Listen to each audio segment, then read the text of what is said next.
right? For ISO 9001, ISO 9001 2008 version has mainly 4 sections. As I told you yesterday also, that different standards had different number of clauses. So since NXXL came in 2013, so after that all the management system of ISO which are being developed after 2013, they are having the high level structure, which means that they are following the 10 clauses. So in the new things which are included in 2015 version are the context of organization, documented information, risk-based thinking, requirements and exclusion, and objects, outputs, products and services. Uh, in old version, they say that whenever you have the product word, you can use it as a service. But now they, in the standard, it is written clearly. Whenever there is a product written, it is also written as services. So this standard is now more generic, more acceptability and more adoptability is there in this standard. And 2015 is more focusing on the business side. In 2008 version, the companies, they used to have one management representative and he was responsible for all of the things. But now the standard says that we need to have management leadership available who are going to take the responsibility, and they are going to divide these responsibilities among the management team to have a good management system. So this is the structure for 9001 2015 version. You can see that it starts with the introduction, right? And then we have the scope 1, 2, 3. So 0, 1, 2, 3 clauses are basically these clauses are only for our references, right? These are only for our references.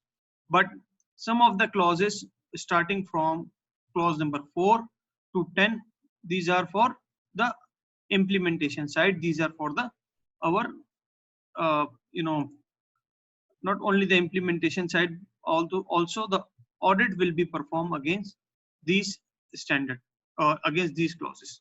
So these are the clauses which where we have to work on it. In clause number 0, introduction of the standard says it gives us the idea of what is about 9001, from where it is derived. Like from NXXL, it has been derived, it is following the PDCA, it has the principles available and some history of 9000. And then in the scope, there are some other things which we are going to discuss. So you can see that clause 0, 1, 2, 3 are single clauses, and from when we have clause number 4, we have sub clauses as well. So ISO, all my standards of management system now, they have the 10 clauses, the same structure. So you can see here we have clause number 4, and then we have clause number 5, 6, 7, 8, 9 and 10. And then after this, with the part of standard, there is annexure A and annexure B. The important thing which we need to focus in these clauses, that these all clauses are following our PDCA cycle, right? Our PDCA cycle, and you will find that these all clauses are going to fall somewhere in our quality management principle as well. So in context of organization, it is our plan part. So in the planning, they have, when you are going to start the implementation of 9001, you need to do the planning. So what is your organization? What is the purpose of your organization? What is the expectations of needs and expectations of interested parties who are within your company? Scope, where you are going to apply the QMS system, and the quality management and its processes. These are all in clause number 5. Clause number 4. Clause number 5 is about the leadership and commitment. So the leadership, as we already discussed, that leadership should be demonstrated when we are going to implement and when we are going to establish the ISO management system. So how do we know that the leadership is commitment? That they should provide the resources, they should attend the meetings, they should develop a culture within company, that the people who are working in the company, they should know the standard, and they should involve in such a way that all of the company is going to meet the corporate goals in such a way we are going to apply our management system. So leadership is necessary requirement for the quality policy, that leadership should approve it. It is not like any of the manager is going to approve, but the top management policy is the high level document, so it must be approved by the top management. Similarly, we have the organization roles and responsibilities and authorities. This is also will be defined by the top management itself. And the job descriptions, uh, we can represent these things in their job description. We can represent these things in the organizational structure. So organization chart, organization structure, in a standard it is nothing written anywhere, but to demonstrate that who are the persons and what are their responsibilities, it it needs to be mentioned in our uh, job structure. And similarly we need to define the job responsibilities in their job description. So all of the companies, uh, most of the time they have the job descriptions available. So those who are the key responsible persons for 9001 management system or any other management system, we need to define, apart from their normal regular responsibilities, primary responsibilities, we need to define some responsibilities of ISO 9001 in their job descriptions. So then we have the planning clause where we are going to do the risk assessment, where we are going to develop the quality objectives. Before, in the new last standard 2008 version, there was a word called quality objectives and target, but it is now being replaced with quality objectives and plan, because definitely standard now focusing more on the planning side. That's why the risk based thinking is too much focusing now. So the standard says that to develop to meet your objective, you need to have a strong planning available. So these are all things available in our quality objectives. These must be approved by the top management. And quality objectives clause, it gives you idea about what kind of objectives you need to develop. And it also mentioned that we need to develop the objectives which are smart. Smart is what? uh, Specific, measurable, achievable, and uh, realistic and time bound.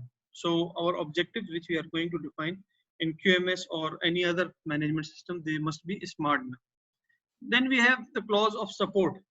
This support clause is a very uh, important clause in terms that it is covering all the our support services.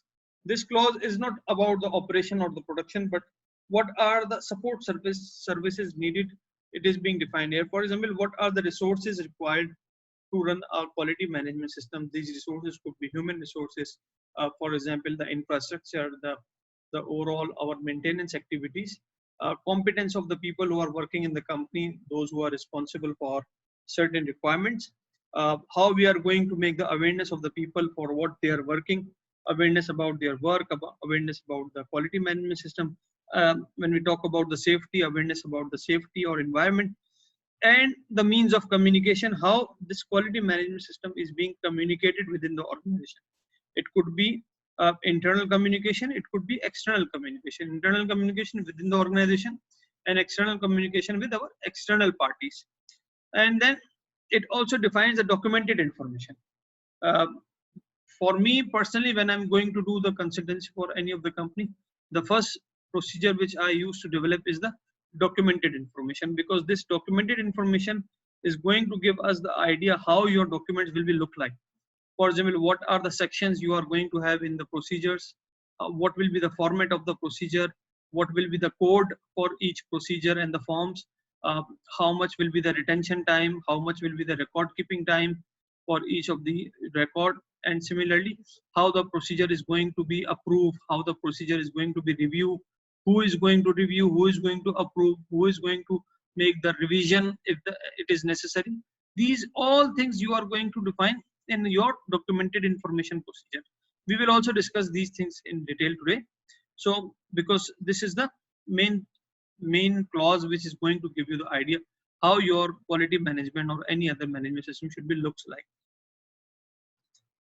Then we have clause 8, very important clause. It is the heart of a standard. Clause number 8, operations. All the production, all the services, all the whatever activities you are going to do, these are our part of operations.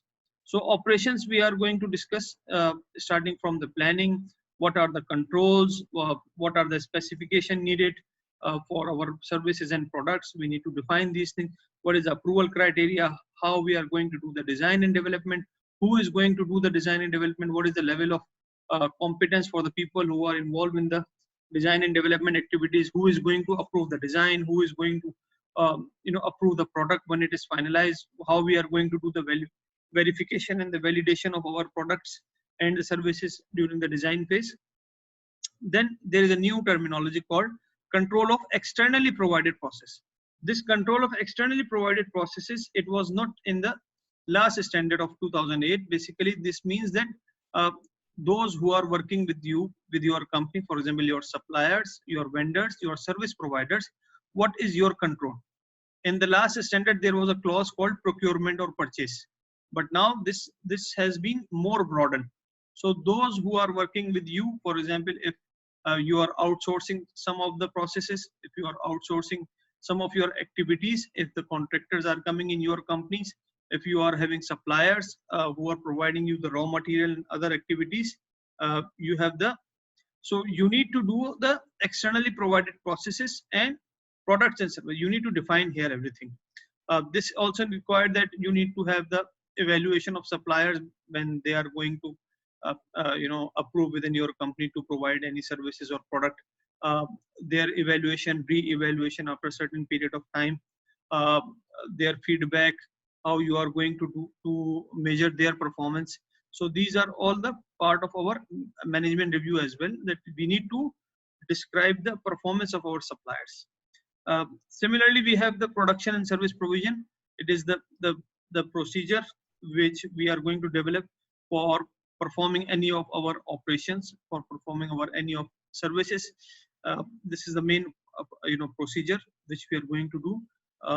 We are going to write for our activities within the company.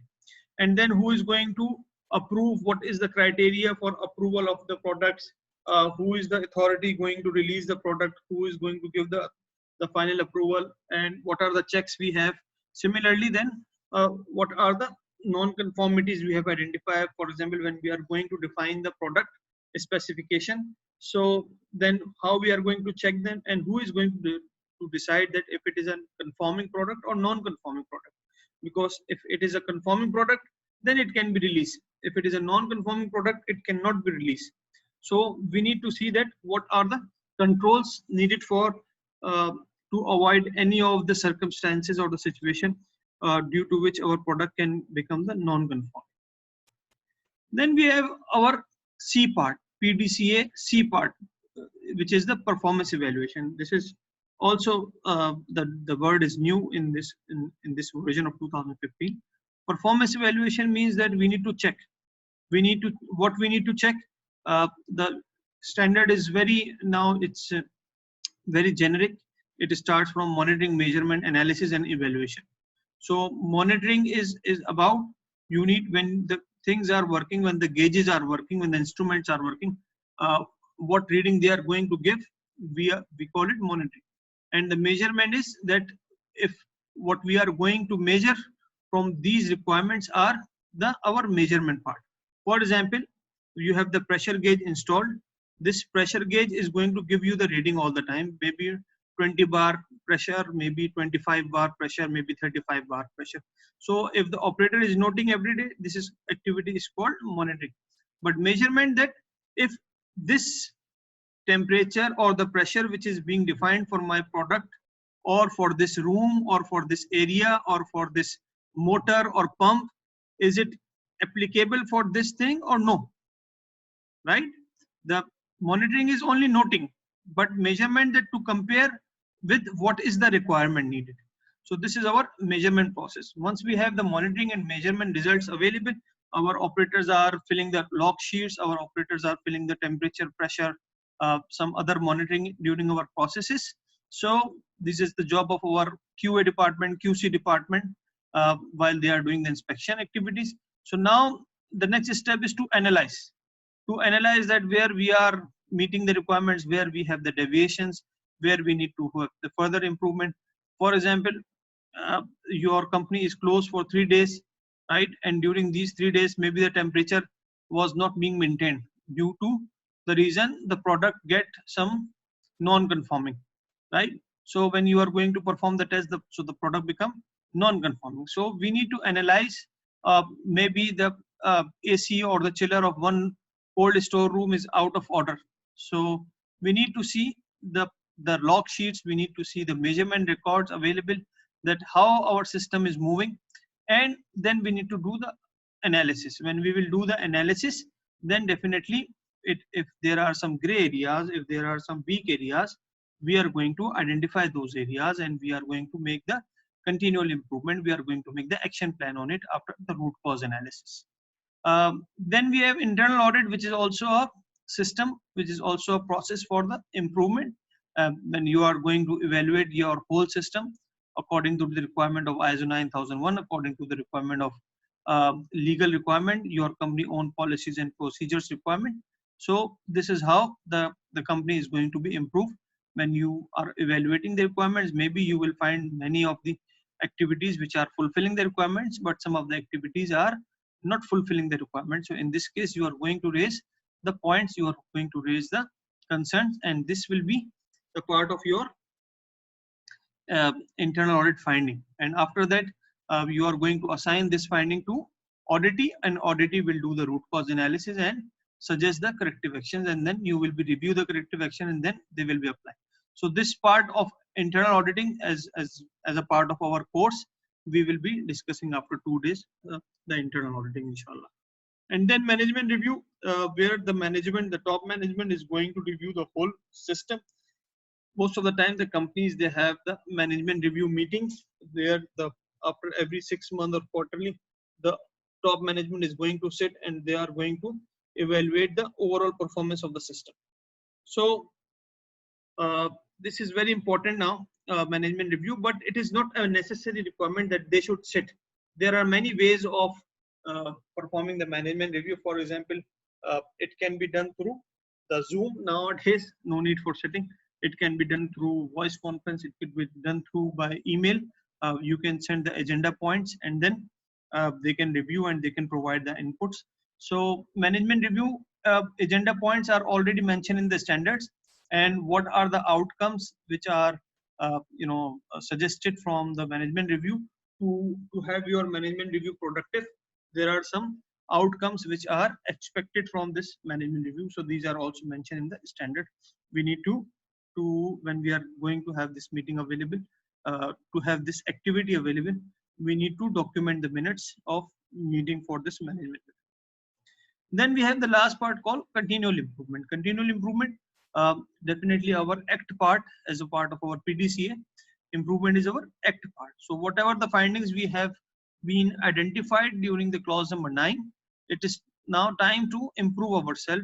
We need to identify them as a non-conformity and we need to take the corrective actions. These corrective actions will be not be the correction, these will be the corrective actions.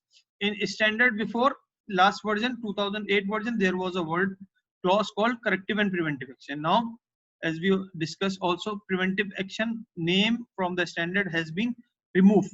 Now all the preventive actions which we are going to take for our quality or safety or environmental management system, these are basically our part of our risk management. So there is no such word called preventive action. All the actions are now our corrective actions, right? We can take corrections and corrective actions. And then when we are going to take the corrections and corrective actions, after that, what we are going to have is the continual improvement. If our system, when we are going to take the new actions, our system is going to be improved. And this improvement we can make in terms of objective. This improvement we can make in terms of objective, we can make in terms of corrective action plan, and we can apply in our overall management system, right? Yes, Jacob, any question? Sir, do you have a sample of the management review report? Yes, we have. I will share with you, don't worry. Okay, thank you, sir. Okay, guys, any question? It's only a quick review because detailed review you will do, right? When we will be doing the exercises, you will be doing the review, the detailed review. That's why I just gave you the idea that what is inside these clauses. Scope of quality management system. Scope, always remember that there are two kind of scope. One is the scope of quality management system. Here we are going to discuss the scope of standard, right? And when you will be doing this activity within your company, you will be defining the scope of quality management system within your organization. So scope, when we are doing the scope, we need to have two important things. Scope is our activities, what we are going to do in our company, and the geographical location, right?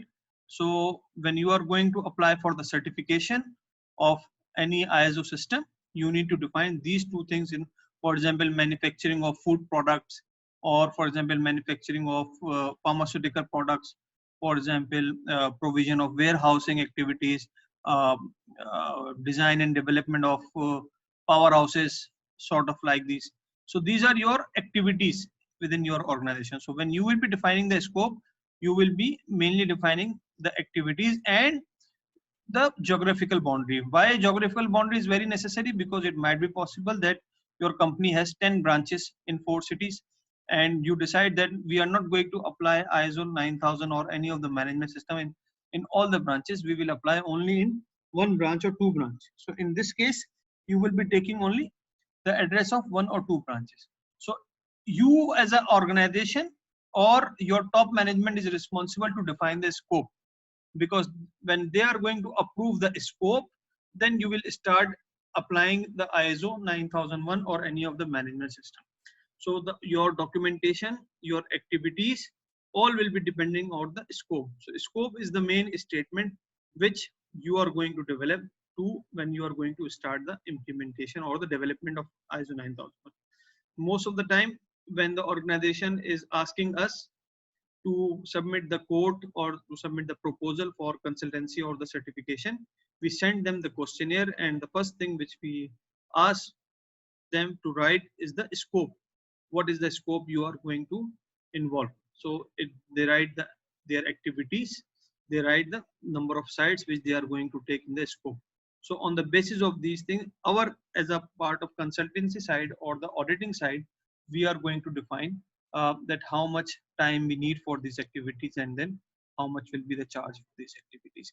So here in what we are going to discuss in this slide is about the scope of the quality management system. Then the scope of the quality management system, which is mentioned here, as we discussed in our clauses, that we have 0 as a scope, and then introduction, and then normative references and terms and definition. So here is the scope for the organization that needs to demonstrate the ability of consistently provided product and services that meet customers and applicable statutory and regulatory requirements. Now you will see that standard has clearly mentioned you one thing very important, that if you are working in a company which is ISO certified, or you are going to certify your company against the requirement of ISO 9001 system, you need to focus on two things very important: to meet the customer requirements, right, and applicable statutory and regulatory requirements.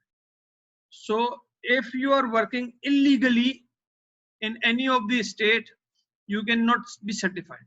This is the simple rule, right? So whenever you are going to get the certification body will ask you that please submit your CR copy, which should be a valid copy. So standard make you, for example, you are working in a food company or pharmaceutical company. So apart from your quality management system requirement, what are the requirements of SFDA applicable to you? So the Food and Drug Authority requirements are applicable to you. You have to follow. When the auditor comes, he can ask you that how you are going to apply these requirements in your system, right? So standard has clearly demonstrated that you need to follow your local requirement, you need to follow your legal requirements which are applicable for your product or services. For example, there are some of our clients who are not directly involved in the production of food, but they are having the warehouses. For example, this Abdurrahman Zakzouk company, they are involved in the warehousing of food companies. They have, mashallah, state of art warehouses, very well maintained, and mashallah management is also very much involved in these kind of improvement activities all the time. So but the SFDA told them that since you are going to store the food products, so you have to take the license of SFDA, you have to apply the food safety. So they are, mashallah, as a warehouse, they are now certified with ISO 22000, which is very few of the warehouses in the kingdom are certified with 22,000. So they are 9,000, they are 45,000, and they are 22,000 certified. So we need to see that what are the applicable requirements. Maybe this food safety certification was not needed from their customers. Maybe this food safety certificate was not needed for their any consignment. But since it was needed from the government, it was needed from the legal body, so they were obliged that okay, we have to follow. Otherwise, if they are not going to follow, the government will make them charge or make them penalty. So another aim is to enhance customer satisfaction through the effective implementation of QMS and the continual improvement. So if our customer is not satisfied, if we are taking the customer feedback and customer feedback shows that many of our customers are unsatisfied with our products and services and all the criteria which we have set for the customer satisfaction, which means that we are not truly following the requirements of 9001. 9001 is always focusing on the customer satisfaction, customer needs, customer expectations, customer satisfactions. These are the three words with customer: customer need, customer expectation, and customer satisfaction. This is the whole triangle which is involved in the requirement of ISO 9000, right?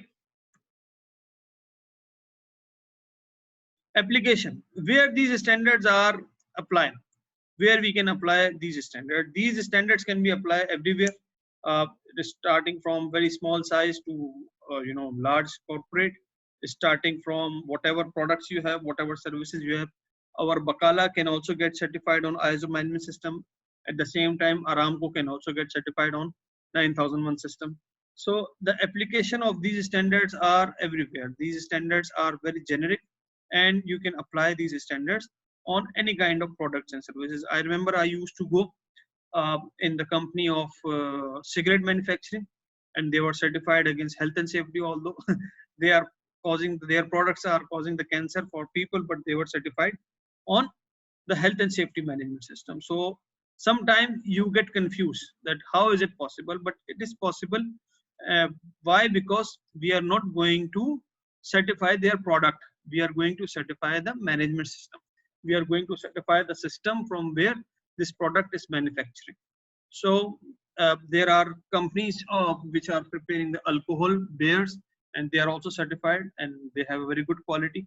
So these ISO management systems are not the product standard, these are the management system standard, where we make sure that the process which is going to apply on any of the product or services, it should be clearly mentioned, and the company should follow this process all the times. There are no exclusion in the new standard. Exclusion means that you cannot exempt any of the clause until unless there is a clear reason for it. If you are going to exclude any of the clause, you need to give the justification. For example, if you don't have any customer property within your organization, so you can exclude this requirement of customer property, no problem. But you need to provide the justification. For example, if you are not involved in the design and development, for example, as I remember in our last course, Ali Kishabi, he told that we are manufacturing according to international standards. So there is no such formula from us, or there is no such research or development. There is no such specification which we are going to develop from our side. So in this case, design and development part can be excluded, where you are not going to have any of your own design, right? You are following the requirement of international standards, or you are following the requirements of clients. For example, if IKEA is going to manufacture some furniture, some clothing from you, so they are going to provide you their own design. You will be only involved in the weaving of the system, weaving of their textile. You will be only involved in the manufacturing process. So I used to go before in many of the textile companies, those who are working with in multinational companies, and they said that we don't have our own design, we are following the design from our customer. So in these cases we can exclude the design and development, but whatever requirement we are going to exclude, we need to provide the justification. And keep in mind that we cannot exclude any legal requirement. We cannot say that this legal requirement we are not going to follow. Legal requirement, whatever are applicable to our scope of work, we need to follow by all possible means. Right? So this you can see from our appendices, normative references. You have already the standard available. The copy of a standard is available with you. So normative references from where you can see from there, and terms and definitions you can see from standard as well. And in your appendix, I think appendix 2 contains a detailed definitions and the description of terminology. So this will also be your homework, that you need to read, you need to go through with those terminologies so you can understand the standard in much better way. Right? Any question, guys?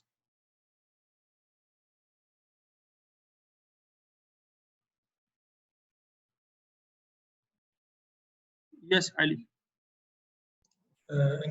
For the scope clause, in case that I have taken the certificate for a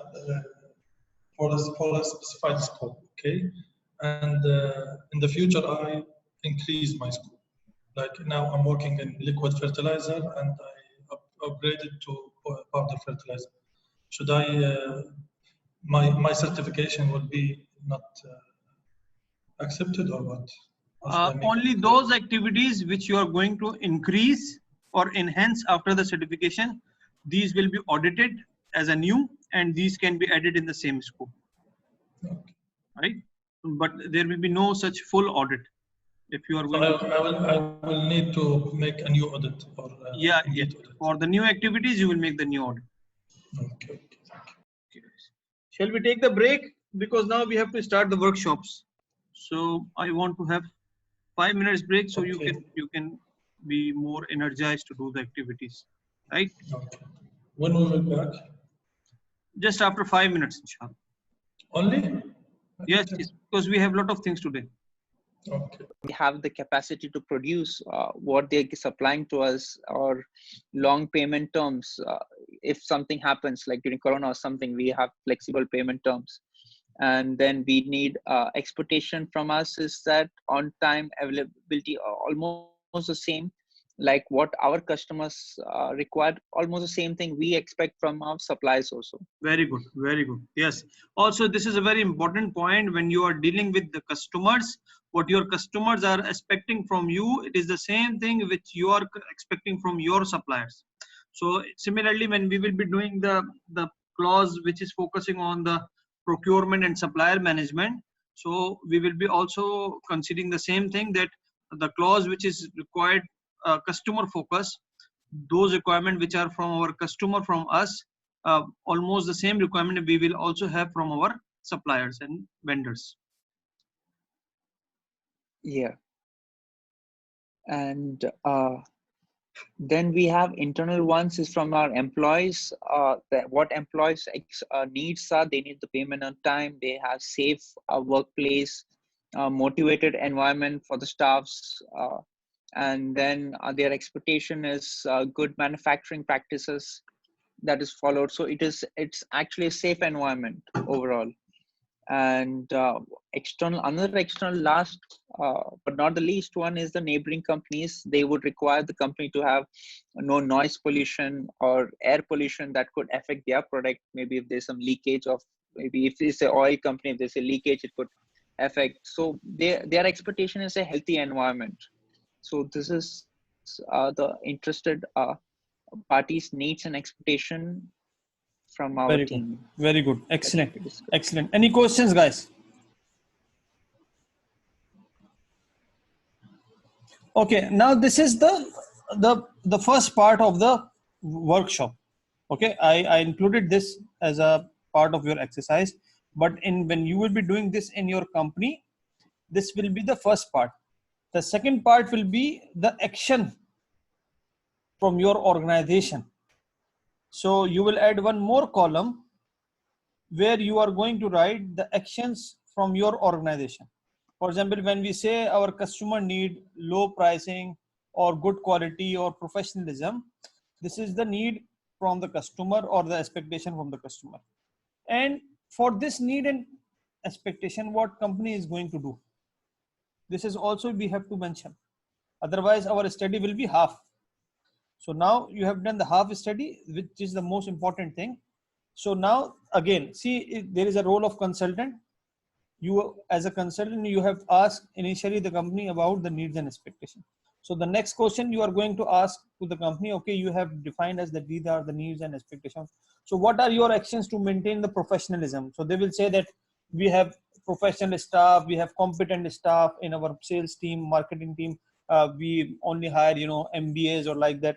When you say that the company is needing ISO 22000 or the food safety, so what is the action of organization? That we are ISO 22000 certified from a third party organization, and we have, as of study, we have the action plan available. Similarly, our employees, they are needing on-time salaries. So what are the actions taken by the company? That we have contract with ABC Bank, and on 26th of every month, the salary automatically goes to the employee accounts. So these are the actions of the organization. So we have done a very good job when we are identifying the needs and expectations.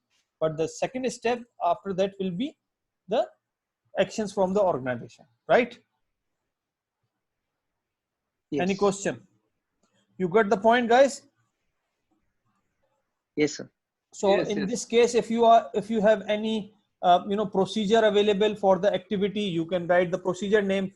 If you are doing the activity, for example, on weekly basis or monthly basis, some training activity for this purpose, you can write the training that we are providing the training for this activity. That's why we are maintaining the needs and expectations of our employees. Whatever evidence you can provide, because during the audit, the auditor will ask you the same thing. Okay, now you have identified the needs and expectations. What are the actions from the organization? So only writing the things are not enough. He will be asking you for the evidences.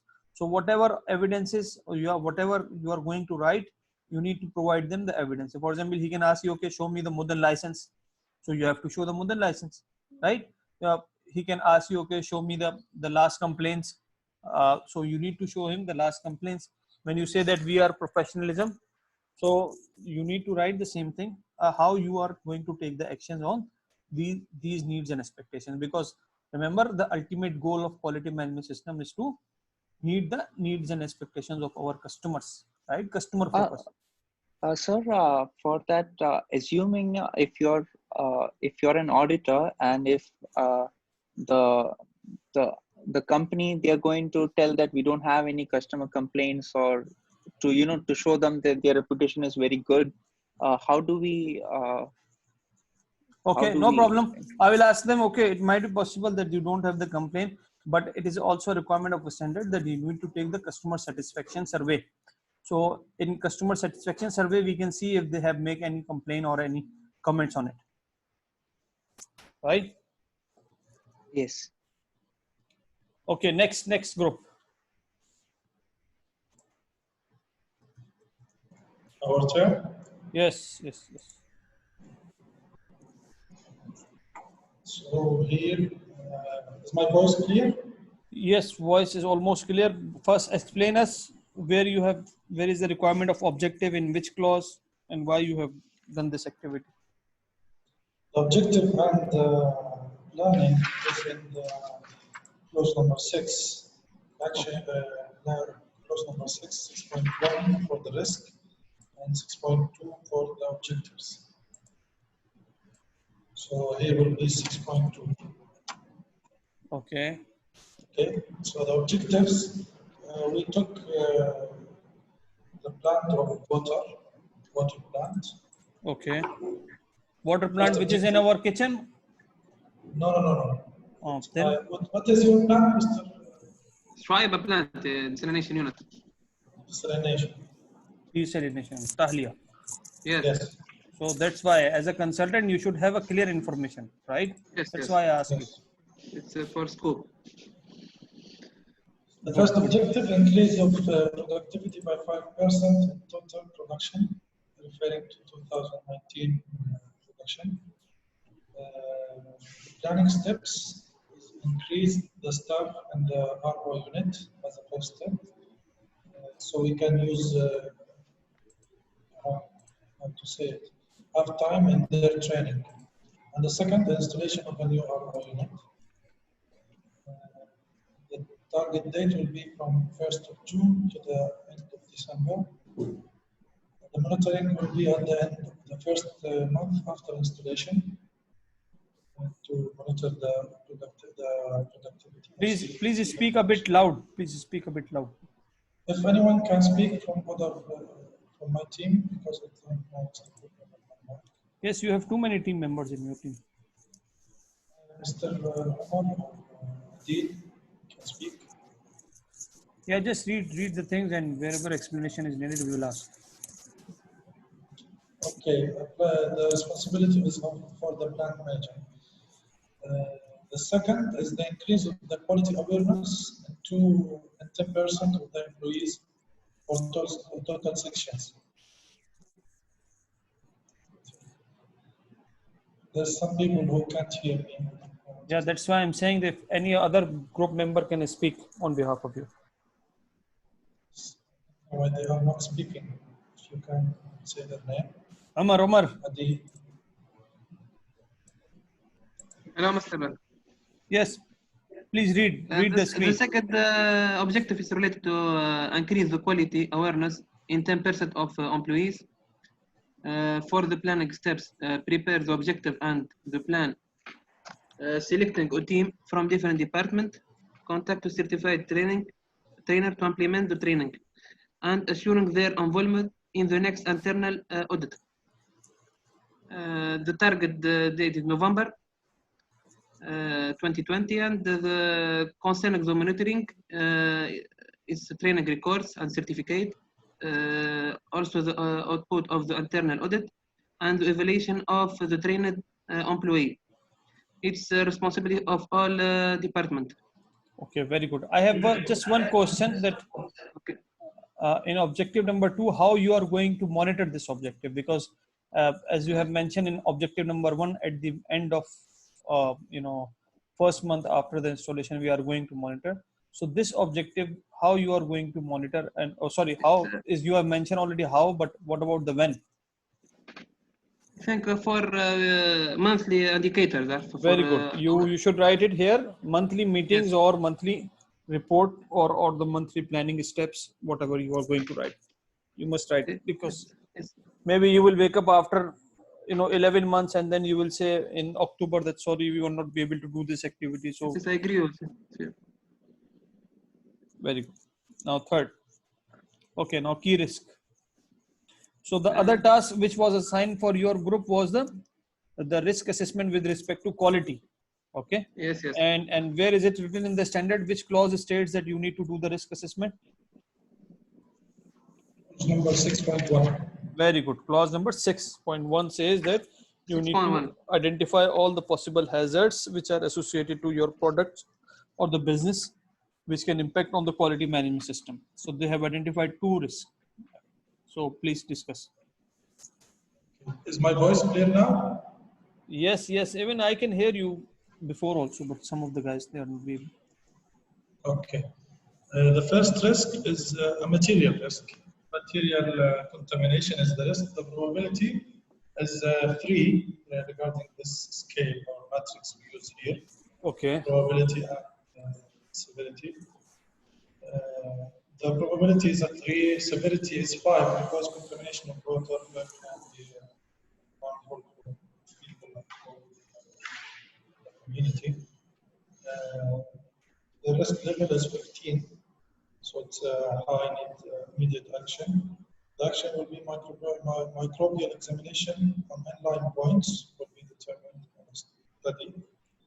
Monitoring of internal air quality, the quality of the air that is inside the facility, and also apply of GMP standard, which is good manufacturing practices. This will be enough for eliminate the risk or at least prevent the risk. Very good. There is one more thing which we need to mention. For example, as we have discussed already in our last group discussion about the interested parties, action from the organization. So you have mentioned the action. So as an auditor, I will ask you, okay, show me the reports, show me the documentation. So only written is not enough. We need to have the evidences available. Yes. But we here we address the risk. It's okay. I mean, this is okay. Yeah. Yes. The second one will be the utility risk, a failure of the air supply unit, HVAC or chillers. Will be the probability will be 2, and severity is a 3, which is a normal risk. To eliminate the risk or to reduce the risk probability, we'll make a daily check for the machines and the plan for preventive maintenance will be available. That's all. And also I have a question. Yes, daily check of machine and plan for preventive maintenance. Okay. So we are done here, but I have a small question. So in this case, daily check of machines, you need to develop the monitoring record available for this check, and also Yes. we need to have the preventive maintenance plan available. Okay, good. Exactly. Yes. My question is, in the safety risk assessment, we have another accomplishment for this table. That how is the risk after we fix it? Yes. You can add this column here also. We can add it. Yes. Yes. But it's not required. No, it's the requirement from the clause is to identify the hazards. Okay, if you have because even you can have another format for the action plan. It might be possible that some of the actions are not fulfilled. You have just recommended those actions. So for those actions, definitely you need an action plan. So this is only a generic for form or the format to fulfill the minimum requirement. But the details, as I always said, these ISO standards are going to give us the minimum requirement. So whatever is the suitability for the organization, they can go in for the details, because it's up to the organization. It's better to add one more column, the rating after the actions. Okay. Also, one question regarding the objectives. Should every part of the facility should have their objectives, like the quality objectives and production objectives? Every department should have their objective or a total objective? No, I didn't hear you clearly. The objectives, quality objectives and production objective. Yeah. Should every department have their own objectives, or the total organization objective is? Yeah, ideally every department should have their own objective, minimum 3, 4, 5 objectives. Okay, if the organization is not much mature, then you can develop the centralized objectives. Clear? Yes, third group. Anyone having question in these two workshops?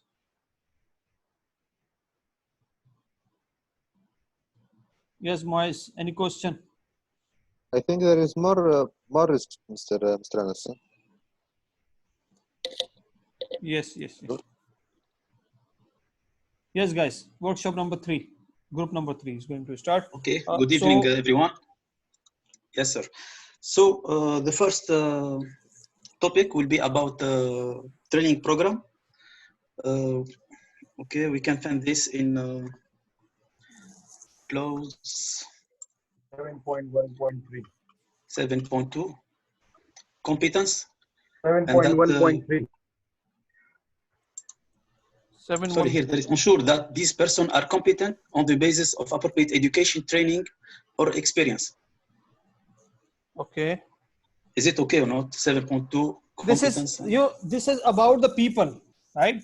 It is not about the training program, right? This is something about the competence is about that when you are working in an organization, when the organization is hiring you, they need to hire competent people, right? So in this case, this is the requirement of competency. And once you have hired them, another way to develop the competency among these guys is to have the training program available. Okay. So it's okay, 7.2 or not? Yeah, 7.2 is okay. I mean, 7.2 is okay. Not 0.3, Mr. Anas? 7.3. Awareness. Yes. Awareness is the appropriate, more appropriate. Sorry. Awareness. Because in awareness, there is no mention of training. No mention of training at all. Yeah, the thing is that how people will get awareness. 7.2 and 7.3 both will come in this one. The competence and awareness. 7.2 and 7.3 both are interrelated with each other, Yes. right? For example, Right. sometimes for example, I have hired Moise as a environmental engineer. So he already have competency, and how he is going to demonstrate the competency, I will check his engineering degree, I will check his training record, I will check his CV, I will check his experience letters. On the basis of these things, I will say this person is competent. But the department where Moise is going to work, he needs the awareness about this process. So for this purpose, we are going to provide him an additional training or awareness. This could be an on-the-job training, this could be a classroom training, this could be a virtual live training, internal training, external training. So these both clauses are coming together. So that word of training is written in since 7.2. So I can agree with Moise that okay, it's 7.2. But in actual, when we are talking about the training, it is included as 7.2 and 7.3 both. Okay. So we can accept this as Because- awareness because Because we are talking about. providing, see, we are providing them the training. If you can see the clause 7.3c, their contribution to the effectiveness of quality management system, right? So if we are going to provide them training, what will be the benefit? The benefit will be for when they will have these training available, if it is a technical or non-technical training, if they will get these training, so this will be improving our overall quality management system. And improve the performance also. Exactly, and improve the performance. Okay, good. So we go to the form. So we make it easy. For first, we have to do training about sampling. So this is the company is in oil and gas company, and we have some sampling about oil samples. Okay. So department to attend, quality and assurance and control department. The plan is the location is in the hydrocarbon laboratory, and the date it's 10 February 2020. So Very good. the resources needed are sampling tools, bottle, cans, and refrigerator for the conservation of these samples. So the state is performed. This training was done. Very good. Yeah. When you write Analysis. perform, when you write perform, so it's better to write the date. It is not necessary that the date you have planned, you are going to perform the activity on the same fixed date. So this Yeah. date could be changed, no problem. But ideally, Okay. Also we can should be the do same. like this. For example, let's schedule it. We change the date, for example, 15/04/2020. Okay. And the other performance on the same day. The date it's okay. Done. So the Next. second training is analysis and methods for the laboratory team. Very Location is hydrocarbon, also laboratory. Date is 12/4/2020, and the resources are the laboratory equipments. Okay. Very good. And this was rescheduled to 15/4/2020. So in the column of resources, for example, if it is an in-house training, as I can see that I assume that these are all in-house training. That's why you are conducting within your company. So here in the resources, you can also write that, for example, quality manager will do this training, or quality general manager will do this training, or quality specialist will do, because he is also a resource for the company. That's why he is going to provide the training. So because in case if the training is being provided by third party, so you will write by third party company. So you can write quality experience personnel or quality manager. He will be providing this training, or any other. I mean, it depends on your own organization understanding. Okay. What so do you the think third, about the resource? Don't you need a classroom? Don't you need a meeting room? Don't you need a sort of lunch or tea break from them? These are also resources. These are the budget. These are cost. Why you are not mentioning it here? Yeah, for example, for the second training, it's just inside the laboratory. It's practical training, on-site training. Okay. With the available equipment there.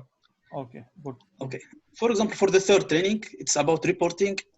The attendant will be the quality responsibles, Okay. and the location here is not the lab. Sorry.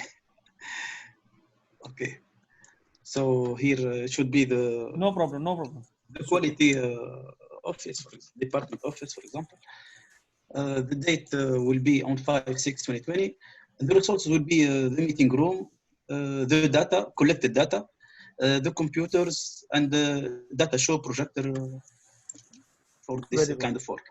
And it was planned, we can write the date here, okay. After that, the fourth training is reviewing. So quality responsible and supervisor will attend the meeting. Location will be a quality department, date 5/8/2020. And the resources will be the reports, generated reports, and it will be planned in ulterior date. The final, yes? You will make a training about reviewing or reporting? Yeah, let's say that there should be some certain points in any of the reports that should be reviewed. Like if some parameters are out of spec, not meeting with the regulatory authorities specification, then the person who is watching, he should not see on the fonts or dates or something. He should see, he should be trained that what he has to be actually checked. He should check the specification. He should check the validity of results. He should check the validity of methods, verification of the methods like this. So he should know the reviewing, what to review. It is the task of the supervisor, the immediate boss. When an analyst or a person is coming to him, then a supervisor will first review. He will not decide this, either it is going to pass or the fail or something like that, but he will review this all. And he should know, like highlight this is okay, this is okay. So first he should be trained. If he is not trained, means he cannot see, he will just see the font is okay, the writing is okay, then he will pass it like this. The reviewing should be trained, otherwise it will be problem.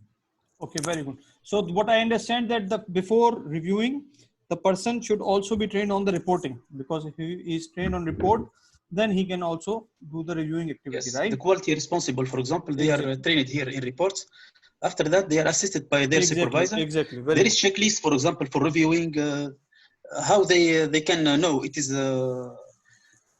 it's acceptable, not acceptable. Okay, there is some data standard about reviewing. They should know about it. Yeah. Also, there is a requirement of a standard release of products. So before release of product, someone has to review. So we can consider this review as the same thing. Yeah, like acceptance criteria. Yeah. Exactly. Okay, so the last training is about decision. So the quality supervisor now and the top management. The location is the CEO office, and the date is 5/10/2020. The needed resources are reports, quality management reviews, and this planned ulteriorly, maybe once per year or something. Or okay, good. Yes, guys, any question? Perfect. Next. What was your next task? We have the other thing. What is it? Yes, plan for preventive maintenance. So let's check first the clause. 7.1.3. Yeah, for the maintenance. Huh? Okay.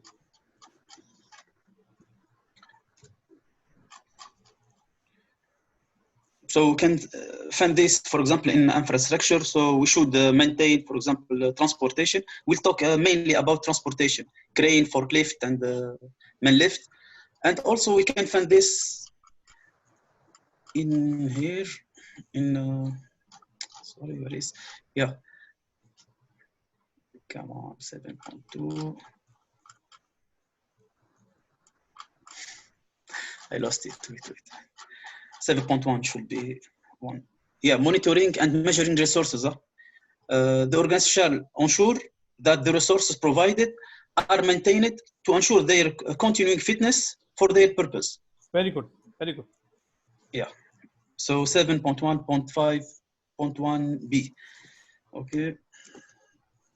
Very good. There. So we have defined three equipments. Crane. First, equipment ID, C, like crane 03. Type of maintenance, all maintenance, mechanical maintenance. Weight, okay, we'll check the weight also. For example, for oil maintenance, it's scheduled every month. 1st January, then 2nd February, then 3rd March, then it's like this, okay? And the other are planned. For the mechanical maintenance, it's quarterly. It Right. was done on 15th of March, done, and planned on 15th of June, and the other planned also. For the weight, we will check this every 6 months, okay? So they are planned, the weight of the crane. For the forklift, the same. There is oil maintenance every month and mechanical maintenance every 3 months. And the wheel pressures, it will be daily before every use. Prior to use. Sorry? Prior to use. Before pre-startup Okay, inspection. prior to use. Okay, prior to use. And there is the man lift. We will check the mechanical every 3 months also. Then planned. And the wheel pressure also. Okay, guys, very good. So Very we good. say Any question? P for planned and D for Any question? Okay, I have few comments on this plan. See, the first thing that this is okay, very good plan as far as preventive maintenance of equipment is concerned. Here we have given the plan, right? After this, there will be another form which you are going to develop for the each equipment.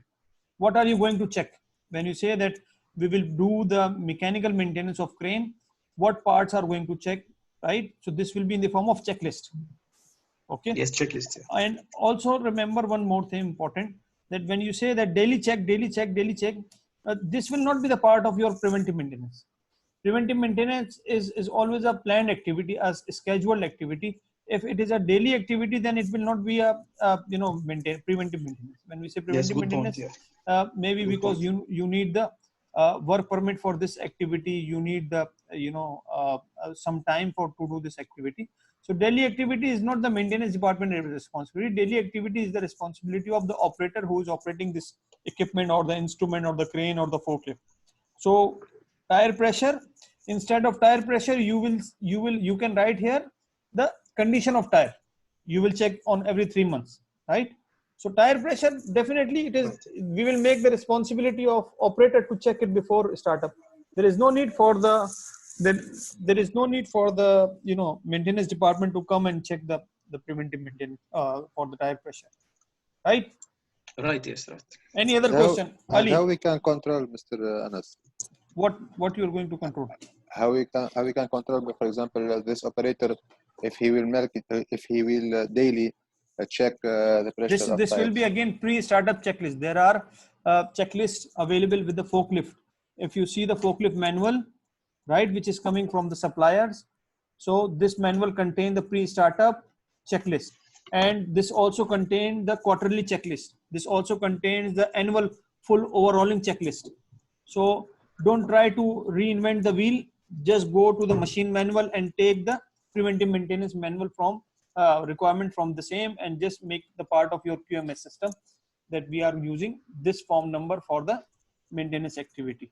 So this is very important to know that many of the maintenance you cannot. I have seen many companies during the audit, when I ask them that how you decide that what will be the time period for the maintenance, you are saying that every 6 months we will do the calibration.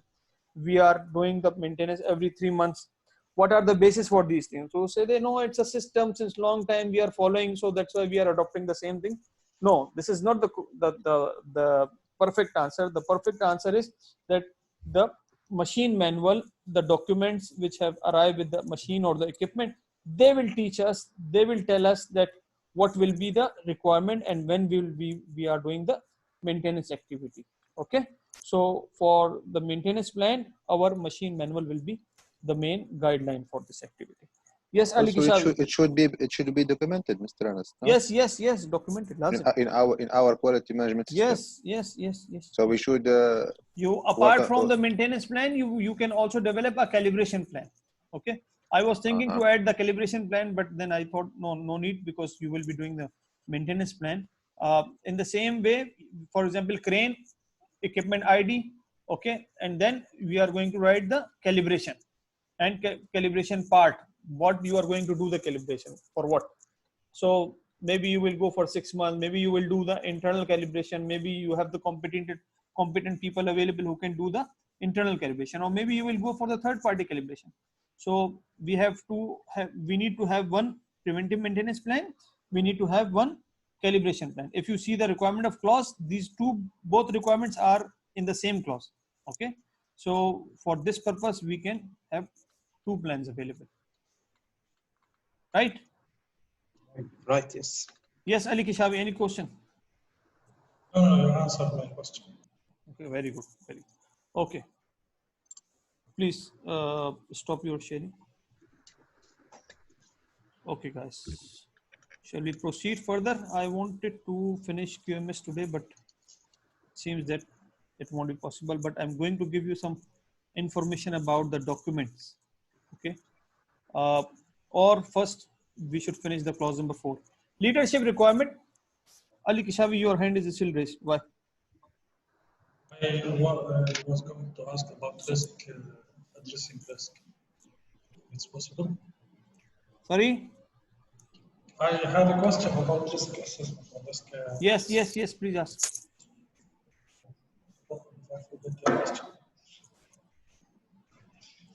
I forget the question or not. Inna lillahi wa inna. Okay, so leadership clause number 5 is our leadership, right? In the leadership, the standard required that we need to have a strong leadership commitment available in order to establish and implement a good quality management system. This leadership, now it is a new requirement, and when we are going to perform the audit, we are doing the audit for the leadership. I mean the audit for the top management, because the quality management system, before it says that you can have one quality management representative who can be the responsible for this, but now standard says that top management is responsible for provision of resources for the implementation of standard, effective implementation of standard, right? And this is their own choice if they want to assign this task to any new manager, dedicated manager, if they want to assign this task to the quality existing manager, if they want to assign this task to the health and safety manager. It is their own choice, but at the end of the day, as required by standard, they are accountable for this thing. And when the auditor is going to do the audit, most of the time the auditors are going to meet the leadership or the top management, and they ask about their commitments towards the leadership. So when we are going to develop the policy, the policy is our core document, right? Policy is the set of commitment which the top management is going to define about their company. So the quality policy is very necessary. This quality policy should be available to the public. There are some of the elements which are needed in the quality policy, which you can see from the from your manual as well. The main requirement for the quality policy, what is going to be included in the quality management policy, the first thing is the commitment to the customer, for the customer needs and expectations. Okay, meeting the needs and expectations of customer. Similarly, another commitment is to provide the continual improvement, right? Another commitment that the policy should be available to the public. When we say public, which means that if you can post it on your website, for example, you can post on your internally on your notice boards, you can provide the training and counseling to your employees. Some companies I have seen that they make the to inform their suppliers once they are going to give the PO, they also send the policy copy with the PO, so the new supplier who is going to induct in their system, they should also know that you have the quality policy available. This is how they are going to communicate. So leadership is also responsible to provide the resources. These resources will come from the, in terms of human resource, in terms of finance resource, definitely. Any of the system, if it is a quality or safety, it cannot be run without the financial resources.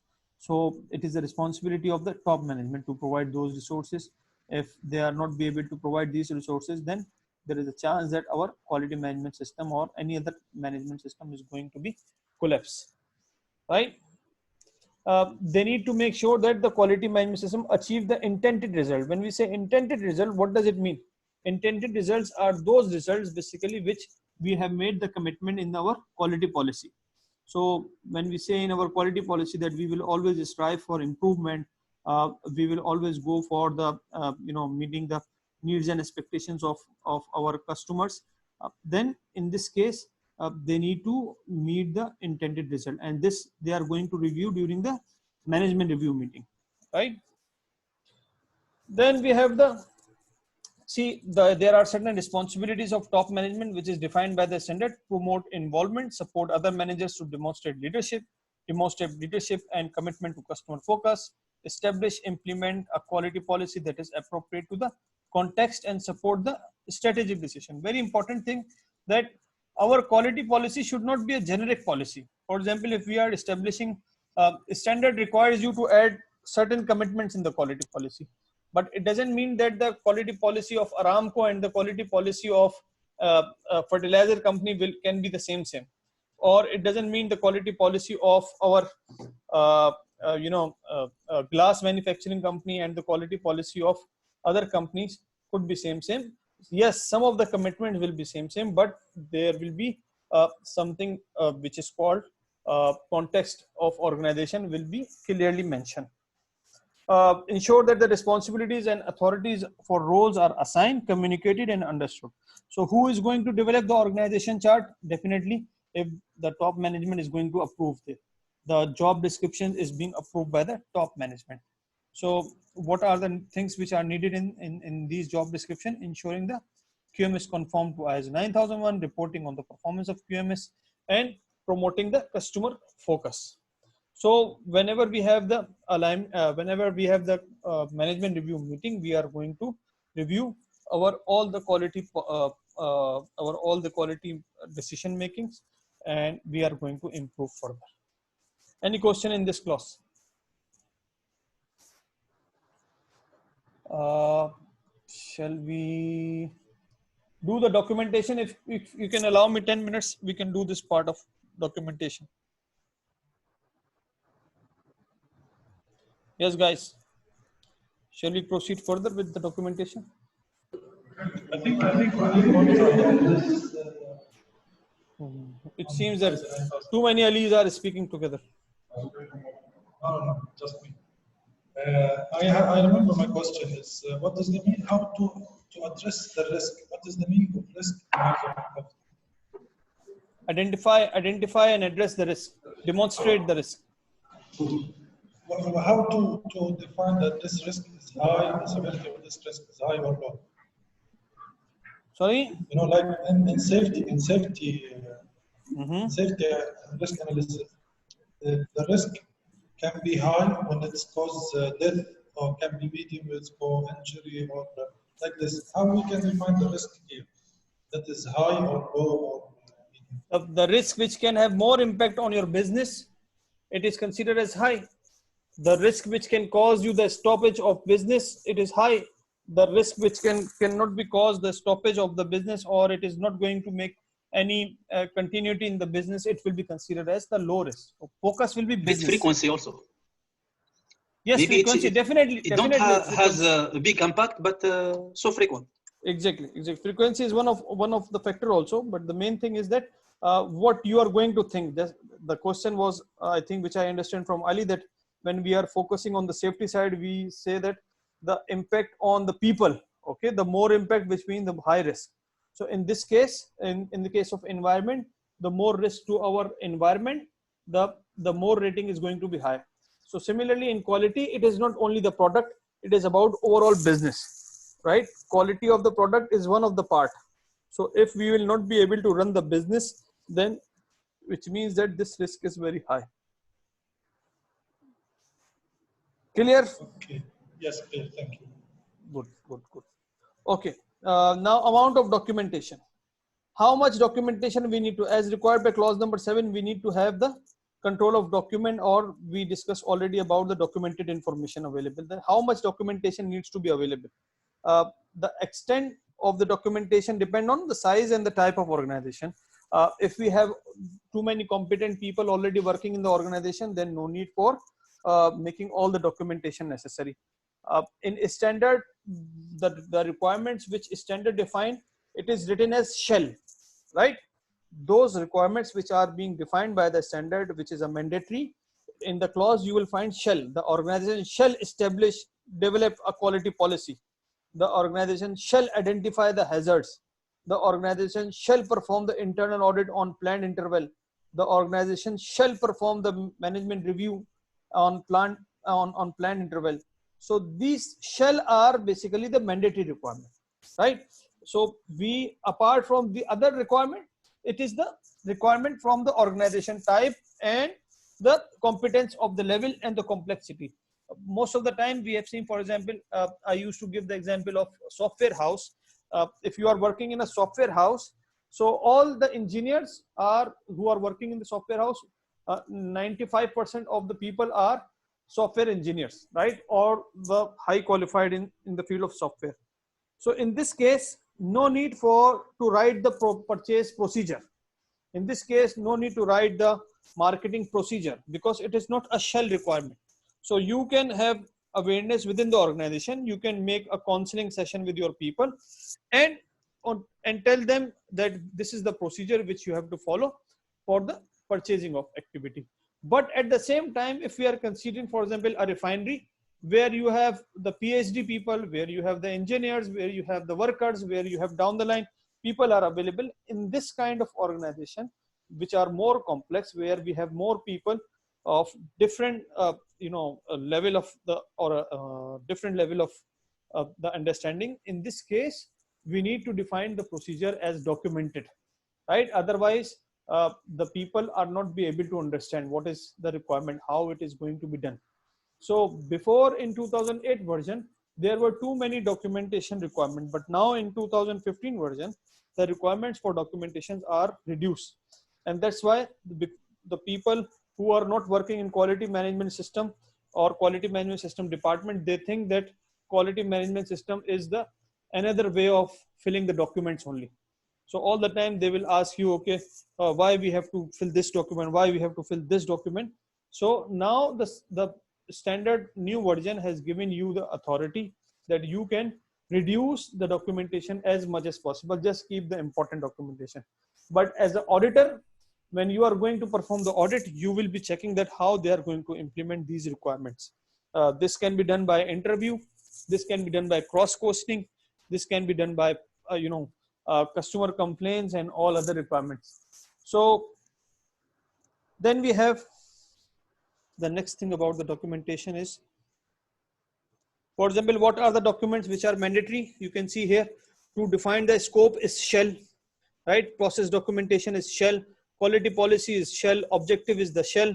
Our document should be fit for purpose of monitoring and measurement. For example, every machine, single machine is not required to have preventive maintenance plan available. Every single instrument is not required to have calibration available. Those equipment, those machines which can have impact on the product quality, which can have impact on the service quality, they are required to have the calibration. For example, you have one of the line, steam line or HVAC line in your process department. There are 5 gauges. So the gauge which is installed as a final, where you are going to have the product going to give the result as pass or fail, the most important is the calibration of this gauge, because the other gauges are also connecting with the same line and they will be giving the same reading. So in this case, the one gauge of which is the most nearest to the the product, it is needed to be calibrated. No need for the others to be calibrated all the time like this one. So organization, they have to define that what are the equipments and the instrument important for them, and they will do the maintenance activities for the same as a documented, and the calibration and the verification activity for the same. Evidence of competency, we need to document the competence of evidence. When we say evidence of competence, it will be the responsibility of our HR department. For example, when they are going to hire you, they need to maintain your educational documents, your CV, your training documents, your previous organization letters. So which shows that if he is performing a task which can impact on the business or the quality of the system, so this person is competent. So how you are going to show the competency? By means of evidence, and by means of interview, the auditor can also verify. Then we have design and development documentation, performance evaluation of service provider or the suppliers. We need to have the documentation record available for the non-conforming process, outputs, products and services, results of measuring and monitoring activities. For example, your checklist, daily checklist, log sheets, internal audit programs and audit results available need to have the documented. Sometimes the company, when I ask the company, show me your audit report, they say, we don't have the report, but the audit was carried out and we have raised 4 non-conformities. So this non-conformities are not the audit report. So we need to have the audit results available. What we have seen, what is the good and what are the areas which are required to have improvement. So these are all in the audit report. Non-conformities and corrective actions, we need to have the documentation for these things. Other documents, it is again depending on your own choice. If you want to include these documents in your system as a part of your documentation, it is your own choice. One thing which is very important, that when we say document in terms of ISO 9000, the document is defined as not only the written thing, but it could be in the form of video, it could be in the form of signages, it could be in the form of hard copy or soft copy. So anything which is considered as a medium for communication, this can consider as document, but this will be defined by the company. Remember I told you that the first procedure which you have to develop is the documented information procedure. So in this procedure, you are going to define all these things. So there are certain other documents which the organizations are, they can be documented as well. So the records which we need to are shell. Those records which requires the shell, we need to maintain. These should be controlled. When we say control, means uneditable, because once it is a document, anyone can edit it, anyone can improve it. But once it becomes the record, nobody is allowed to change it. It's a crime, right? Legible, clearly identifiable. We should understand it clearly. There should be a difference between 6 and 9. Sometimes the writing of the people are like 8 and 9 are very similar to each other. So we don't hear you, Mr. Anas. Sure. What about others? Others can hear? Yeah, we can hear. Yes, we can hear you. So this. Yes, it's okay. Maybe internet problem. Maybe internet problem. There is an internet problem. No, it's okay. Okay. So the document should be legible, clearly identifiable, right? We can identify where is the record, keep. For example, nowadays the companies, they have the servers available where they are going to maintain all the records. So if the company has server, it's much better. Otherwise, you need to have the stores, you have to have the cabinets available where you are going to maintain the record. So sometimes you are going to ask the departmental in charge to bring this document, and he is taking half an hour just to finding the record. So what does it mean? That the records are not legible, that the records are not readily identifiable. If these are readily identifiable, he can take out within few minutes and he can show to Sometimes you. they are making this records. Yeah, exactly. And sometimes we have seen that during the audit, they are preparing the record. Whenever you are going to ask them, okay, bring this document, on the next room, they are going to prepare this report. Yes, Ali. Financial department is one. No, financial. Every time in each course, why you ask this question? No, I haven't asked it before. No, I think in lead order course you ask the same question. Finance is not the part of ISO. Finance accounts are not the part of ISO. Okay. Okay.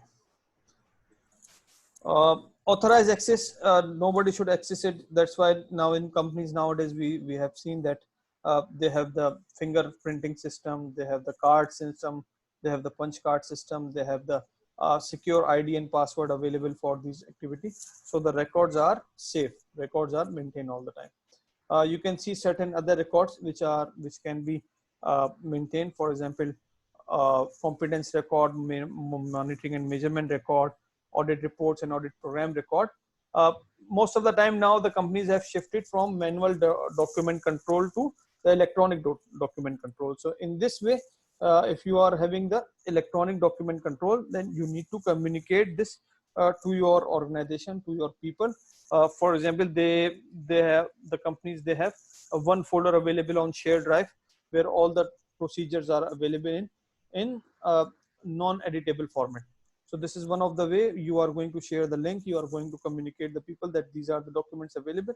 So whenever you are going to use, you can download from here. Similarly, one of the problem it comes in is the obsolete document. Obsolete documents are those documents which are not in use now. For example, you have made the new version, but still some people, some department, they have the old version available. So it is a responsibility of quality department or quality management system department that once they are going to develop the new updated version for any of the document, they should inform the people that you should discard the old version so they can be further improved. Considering the security, change control, authorization, document approvals, signatory is very important. Most of the time we have seen that the procedures require that it must be signed. But this sign standard does not say that it needs to be signed. The standard says that the document should be approved. Okay, so for example, they are releasing the purchase order through SAP system. Then after having the printout, they are going to sign and then they send you a scan. No need for sign.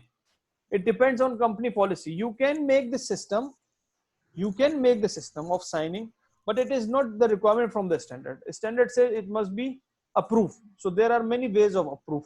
When the general manager of the company is going to be approved, then the printout can come, or then the PO can be released only. So why there is a need for sign, right? So, but different companies have different system. We cannot, speak on these things much. But virus checking is one of the requirement. Most of the time, our data is going to be crashed due to the viruses. The viruses the antivirus we need to have must be licensed, right, to avoid any of the activity. We have seen many cases in the kingdom that sometimes the hackers, they attack, and many of the companies, they are losing the data if they don't have strong servers available. Yes, questions? I think the Office also, Microsoft Office, should be genuine. Exactly. In the Windows. I just purchased Microsoft Office for my laptop. Yeah, because maybe 90% of the companies they are using the not genuine. Exactly. Yes, Ali. Ali. No, I don't have a question. Paul. Sir, you just said that regarding authorization, you have different. So for assuming if there's an auditor coming to our company and he wants to see our procedure, maybe we have 50 procedures. So it's I think a mandatory requirement that the authorizee should sign. So how do we not without signing? How do we get you it will done? write in your quality management this documented procedure. If the document is being printed from, for example, from the SAP, it will be considered as the authorized document. Okay, sometimes it is written in the words of as a text that approved by GM, approved by manager. So no need for sign. Sign is one of the way, or you can say for sign is the easiest way some companies consider. So they are still reluctant to have sign. But standard does not require sign. Standard require approve. Okay. Okay. Thanks. Backup controls. We need to have strong backups available. Minimum 2 places, because if one place the data is going to be crashed. For example, if there is a fire accident in your company, in your server room, so the data must also be available on another place, so the business can be continue as soon as possible after the accident. Okay, guys, I was trying to show you one quality policy so you can have the idea. If Ahmed is here, Ahmed Saja, Ahmed Muhammad, can you listen me? Yes, can I show your company policy to them? Yes, sure. It's a public document. It's a public document. Okay, thank If you. you want, I can show you my policy. You know, the policy should be public and shared. No problem. Exactly. You are unfortunately your policy, it's not the quality policy, right? It's this environment and safety policy. Abdurrahman Zagzoog is here. I have a policy. Yes. Zagzoog, can I show your policy to them if it is not the confidential? From policy from us? Policy, your company policy, which I developed. Okay. Can I show them? Yeah, you can show them. Yeah, of course. No. Be my guest. Arabic or English? English, of course. Okay. So you can see this is one of the policy. Can you see the screen? Back. No, we cannot see Okay, now you will see the screen. Okay. Can you see? No. Yes. So this is just an example of a quality policy, or you can say this is an IMS policy. I can see it, sir. Okay, good. This is one of the policy which we develop for our client, for United Warehouse. This is an IMS. They also have the IMS system. So we developed the policy which meets the requirement of ISO 9001 standard, which meets the requirement of 14,000 standard, and also the requirement of 45,000 standard. So you can see that as required by quality, you need to have your policy should demonstrate the context of organization.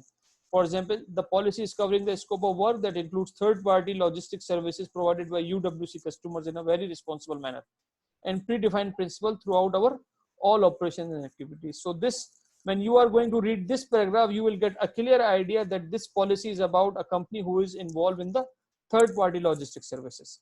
So now from here, the commitments are going to start. We will always strive to exceed customer expectations and satisfaction by providing excellence in our services through adopting international standards and proven technologies. So this is one of the requirements from standard, that you should have the commitment available for, sorry, can you see the screen? No, please share it again. Okay.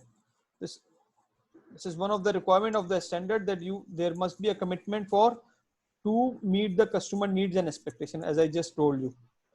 Again, this is also a requirement from the safety and environmental management system, that you should demonstrate that the company will comply to all legal and applicable requirements to them. So this is another requirement from the standard we have taken. The quality policy also required that you will be having the improvement commitment. Okay, improvement commitment. So this is another requirement which is going to be fulfilled with this paragraph. This paragraph is mainly required by safety and environmental management system. So that's why I'm not going to highlight this. So these are the requirements from further. You can see in your learner guide what are the requirements which are needed.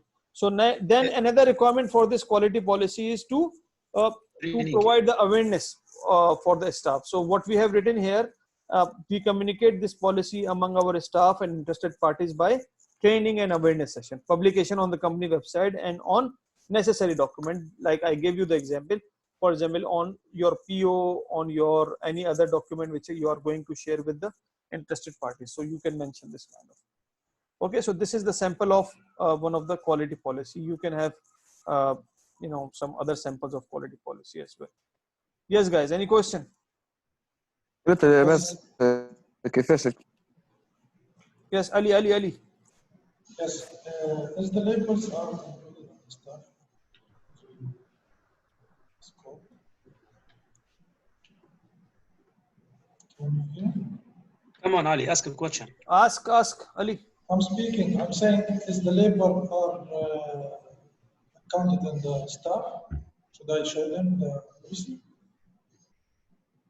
No, we didn't get your point. Maybe there is not. And next question, by the time you can. Next question. Yes, any other guys?